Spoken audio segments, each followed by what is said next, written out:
दोस्तों आज के इस वीडियो में हम बात करेंगे कि किस तरीके से आप बेला के नए पौधे अपने घर में तैयार कर सकते हैं बेहद आसान तरीके से। बेला का पौधा समर सीजन में बहुत ढेर सारी फ्लावरिंग करता है और अगर आपको इसके नए पौधे तैयार करने हैं तो समर सीजन ही बेस्ट टाइम होता है। तो यहां पर मैं आपको सारी इंफॉर्मेशन शेयर करूंगा कि कैसे आप बेला के पौधे को ग्राउंड लेयरिंग मेथड से तैयार कर सकते हैं और जिसमें आपको 100% सक्सेस मिलेगी। कब आपको इस मेथड को ट्राई करना है, कैसे ट्राई करना है, कितने दिनों के बाद आपको रिजल्ट मिलेगा, तो ये सारी इंफॉर्मेशन स्टेप बाय स्टेप मैंने बताई है। तो अगर अभी तक आपने मेरा चैनल सब्सक्राइब नहीं किया है तो प्लीज रेड कलर वाले सब्सक्राइब बटन को क्लिक करें और मेरे वीडियोस को सबसे पहले अपडेट पाने के लिए बेल वाले बटन को क्लिक करना बिल्कुल मत भूलें।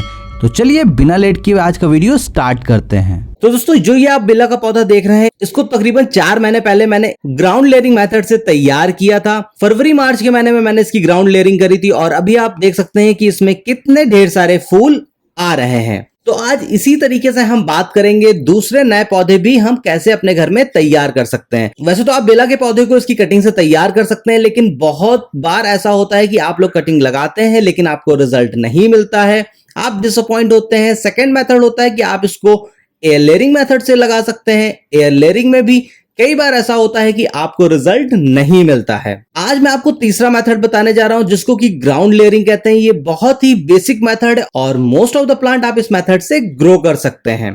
तो दोस्तों ये आप देख सकते हैं कि ये मेरा बेला का पौधा क्यारी में लगा हुआ है और इसकी एक ब्रांच नीचे की तरफ आई हुई है। तो आज इसके ऊपर ही हम करेंगे ग्राउंड लेयरिंग। ग्राउंड लेयरिंग बहुत ही बेसिक मेथड है और इसको करना बेहद आसान है। सिर्फ आपको जिस भी प्लांट के नए पौधे तैयार करने हैं उसको मिट्टी में दबाना होता है। तो यहां पर आप देख सकते हैं कि नीचे मैंने एक ऑलरेडी गमला रखा हुआ है और इसमें ही अभी हम बेला की ग्राउंड लेयरिंग करेंगे। ग्राउंड लेयरिंग अगर आपको करनी है तो उसके लिए समर सीजन बेस्ट टाइम होता है। स्पेशली फरवरी के बाद से आप ग्राउंड लेयरिंग कर सकते हैं, एक्सेप्ट मई जून जब आपके एरिया का वेदर टेम्परेचर बहुत हाई हो जाता है तो ये 2 महीने आप ग्राउंड लेयरिंग ना करें। उसके बाद जैसे ही मॉनसून सीजन आता है जून के आखिरी से लेकर जुलाई, अगस्त, सितंबर, अक्टूबर, नवंबर तक भी आप ग्राउंड लेयरिंग कर सकते हैं। आइडियल इसको ग्रो करने के लिए जो वेदर टेम्परेचर चाहिए वो 25 से 35 डिग्री चाहिए। तो यहां पर अभी आप देख सकते हैं कि मैंने इस ब्रांच की ऑलमोस्ट सारी लीफ रिमूव कर दी है। अब हम यहां पर 2 से 3 नोड पोर्शन वो होता है जहां से नई ब्रांच या फिर पत्तियां आती हैं। तो जो ये मैंने पत्तियां रिमूव कर दी हैं यही नोड पोर्शन है। तो अभी हम इस ब्रांच के 2 से 3 नोड मिट्टी के नीचे कवर कर देंगे। तो ब्रांच की साइज के हिसाब से आपको 1.5 से 2 इंच, 3 इंच ये डिपेंड करता है कि आपकी ब्रांच की साइज कितनी है, क्योंकि यहां पर मेरी ये ब्रांच की साइज बहुत पतली है तो इसलिए मैंने यहां पर 1 इंच मिट्टी खोद ली है और इसके बाद हम इसमें अपनी इस ब्रांच को रखकर फिर से मिट्टी से कवर कर देंगे। और इसके बाद हम कुछ स्टिक लेंगे, कुछ इस तरीके की आप ले सकते हैं अपने जो भी पुराने प्लांट हैं उनसे ये कट करके, और इससे हम अपनी इस ब्रांच को दबा देंगे ताकि तेज हवा चलने पे या फिर गमले में पानी डालने से आपकी ब्रांच बार बार हिले नहीं। तो इस तरीके से हमने अपनी इस ब्रांच को इस गमले में फिक्स कर दिया है। अब इसमें आपको कुछ भी नहीं करना है, सिंपल आप जैसे अपने गमले में पानी देते हैं, जब आपके प्लांट को पानी की जरूरत हो तब आप इस गमले में पानी देते रहें। और ये आप देख सकते हैं कि ये मैंने क्यारी में एक दूसरी ग्राउंड लेयरिंग तैयार की थी और इसमें रूट भी आ गई हैं। तो चलिए अभी मिलते हैं कुछ दिनों के बाद और देखते हैं आगे का अपडेट कि कितने दिनों के बाद हमको इसमें रूट मिल जाती हैं। तो दोस्तों अभी ग्राउंड लेयरिंग किए हुए 25 दिन पूरे हो गए हैं और अभी हम इसको ओपन करेंगे क्योंकि अभी मॉनसून सीजन चल रहा था, हवा में ह्यूमिडिटी बहुत ज्यादा है और 25 से 35 डिग्री सेल्सियस के बीच में टेम्परेचर वेरी कर रहा है। तो ये बिल्कुल परफेक्ट टाइम है एयर लेयरिंग का, तो इसलिए मैं इसको 25 दिन के बाद निकाल रहा हूं। लेकिन अगर आप यही मेथड फरवरी मार्च के महीने में अप्लाई करते हैं जब आपके एरिया का वेदर टेम्परेचर 15 से 25 डिग्री सेल्सियस के बीच में वेरी कर रहा है, तो आपको 15 की जगह पे तकरीबन जस्ट डबल टाइम लेना पड़ेगा। आपको कम से कम 40 से 45 दिन वेट करना पड़ेगा। सेम इसी तरीके से अगर आप नवंबर दिसंबर के महीने में ट्राई कर रहे हैं तो भी आपको इतना टाइम ही लेना पड़ेगा, क्योंकि ये समर सीजन का प्लांट है। समर सीजन में ही ये बहुत तेजी से ग्रो करता है, तो इसलिए ये 25 दिन में ही हम इसको ओपन करके देखेंगे कि इसमें क्या रिजल्ट हमको मिला है। और दूसरी इंपॉर्टेंट चीज ये है कि 25 दिन में ही हम इसको इसलिए ओपन कर रहे हैं क्योंकि ये आप देख सकते हैं कि ग्रीन सॉफ्ट ब्रांच थी। यहां पर मैंने किसी भी सेमी हार्डवुड ब्रांच का इस्तेमाल नहीं किया था क्योंकि अगर काफी पुरानी ब्रांच को हम ग्राउंड लेयरिंग से तैयार कर रहे हैं तो वो कंपैरेटिव ज्यादा टाइम ले लेती है रूट डेवलप करने के लिए। तो अभी हम इस ब्रांच को स्क्रू ड्राइवर से धीरे धीरे मिट्टी से बाहर निकालने की कोशिश करेंगे ताकि हमारी कम से कम रूट डैमेज हो। तो यहां पर आप देख सकते हैं कि जो हमने इस ब्रांच को लगाया था और इसमें कितनी अच्छे से ये रूट डेवलप हो रही थी। तो अभी हमारी यहां पर एक कटिंग तैयार हो गई है।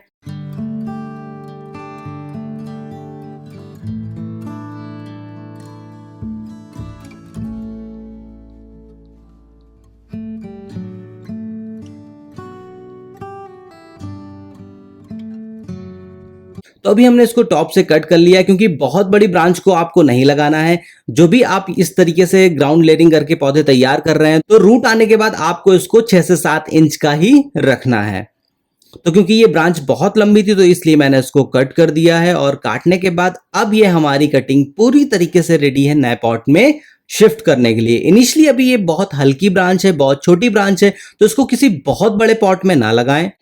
4 इंच 6 इंच के पॉट में आप इसको लगाएं। अगर आपने इसको बहुत बड़े पॉट में कंपैरेटिव लगा दिया है तो ज्यादा पानी देने की वजह से चांस ये भी कि आपका ये पौधा खराब हो जाए। तो अभी मैंने एक ये प्लास्टिक का डिस्पोजल ग्लास लिया हुआ है जिसके बॉटम में मैंने छेद कर दिया ताकि जो भी एक्सेस वाटर हो वो ड्रेन आउट हो जाए। इसके अंदर पानी रुकना नहीं चाहिए। इसकी जगह पे आप 4 इंच या 6 इंच के प्लास्टिक के पॉट का इस्तेमाल भी कर सकते हैं। अब अगर मैं बात करूं पॉटिंग मिक्स की तो यहां पर जो मैं अपनी पॉटिंग मिक्स यूज कर रहा हूं इसमें मैंने सिंपल लिया हुआ है 60% अपने गार्डन की मिट्टी और उसमें 40% मैंने वर्मी कंपोस्ट को ऐड किया है।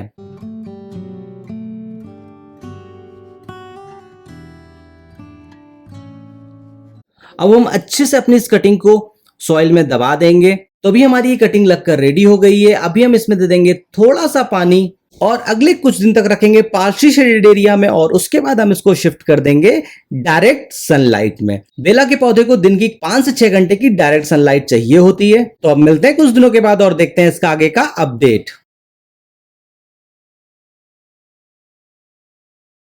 तो दोस्तों ये है रिजल्ट 54 डेज के बाद का जो हमने ग्राउंड लेयरिंग करी थी। अभी आप देख सकते हैं कि काफी अच्छी तरीके से हमारा ये पौधा तैयार हो गया है। अब इस स्टेज से आप इसको बड़े पॉट में शिफ्ट कर सकते हैं। अगर आप एक अच्छा रिजल्ट पाना चाहते हैं तो मैं आपको सजेस्ट करूंगा कि आप इसको कम से कम 10 से 12 इंच साइज के पॉट में लगाइए। मेरा यहाँ पे पर्पज सिर्फ आपको एक डेमो देना था, इंफॉर्मेशन शेयर करनी थी, इसलिए मैं अभी इसको कहीं पे भी ट्रांसप्लांट नहीं कर रहा हूं। लेकिन ये राइट स्टेज है क्योंकि अभी इसमें काफी ढेर सारी रूट डेवलप हो चुकी हैं। तो एकदम राइट स्टेज है कि आप इसको बड़े पॉट में ट्रांसप्लांट कर दें और उसके बाद जैसे ही ये ग्रोथ स्टार्ट कर दे तो हर 20 से 25 दिन में अपने इस प्लांट को बदल बदल कर फर्टिलाइजर दें। स्पेशली समर सीजन में, विंटर सीजन में आप इसको फर्टिलाइजर ना दें क्योंकि ये इसका डॉर्मेसी पीरियड होता है। उस टाइम पे इस प्लांट की ग्रोथ पूरी तरीके से रुक जाती है, इसमें कोई ग्रोथ नहीं होती है, तो इसको बहुत ज्यादा फर्टिलाइजर की जरूरत नहीं होती है। लेकिन जैसे ही फरवरी का महीना लगता है और आपका वेदर टेम्परेचर बढ़ने लगता है, गर्मी बढ़ने लगती है, तब आपको इसको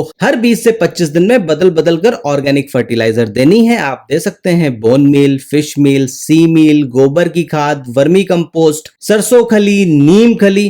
तो ये सारी ऑर्गेनिक फर्टिलाइजर है जो कि आप समय समय पर बदल बदल कर अपने इस प्लांट को दे सकते हैं। और फर्टिलाइजर देने से पहले आप अपने इस पॉट की मिट्टी को थोड़ा सा खोद लें और उसके बाद अभी यहां पर जो मैं देने जा रहा हूं ये मैंने लिया हुआ है वर्मी कंपोस्ट। अब हम इस वर्मी कंपोस्ट को मिट्टी में अच्छे से मिक्स कर देंगे और उसके बाद हम इसको दे देंगे थोड़ा सा पानी। तो दोस्तों ये है ग्राउंड लेयरिंग मेथड और इस मेथड से आप अपने घर में बहुत ढेर सारे प्लांट तैयार कर सकते हैं बिना किसी लागत के, बेहद आसान तरीके से। तो उम्मीद करता हूं कि आपको मेरा वीडियो अच्छा लगा होगा। तो आप जो भी पहली बार मेरा पेज देख रहे हैं तो प्लीज उसको फॉलो करें। फिर मिलूंगा आपको अगले नए वीडियो में नई जानकारी के साथ। तब तक के लिए नमस्कार।